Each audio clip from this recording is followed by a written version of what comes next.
I think one of the biggest things that I'm thinking about is with different apps and ways to connect online, there are a lot of vanity metrics and there are these followers and trying to build up your specific community. We have really tried to avoid that inside of Groove. I think that's one of the biggest things with scaling is okay, if we are committed to not creating these vanity metrics of so and so has so many followers, this person is, got like a some sort of status inside of the Groove app, whatever those different things are.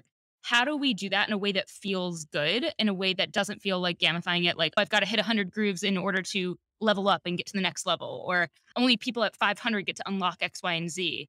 And so I think that's something that we're very in tune with, and it's going to be one of the greatest challenges for us is how do we say no to the gamification of it and also the making it feel icky like we do with social media, like icky, like I've got to be racking up my followers and I've got to be finding people so they don't miss out. And then also recognizing that we can't do some of the things that we do right now at scale.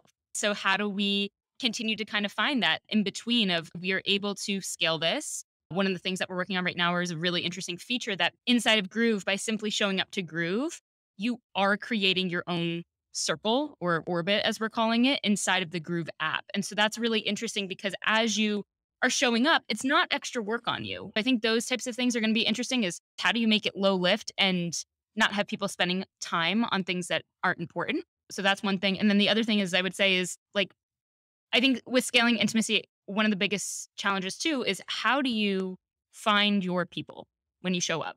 And how do you make it so easy for people to find their people that they stick around and experience is so sticky that they want to keep finding more people? That's one of the things that I'm thinking about a lot. If you check out the article, I share a few ways that I'm doing that right now, but it's my greatest challenge. It's going to be something that I'm going to continue talking years from now because each stage of this is going to be different. And right now we're in beta testing with a few hundred users and it's going to look different in 6 months. It's going to look different in a year.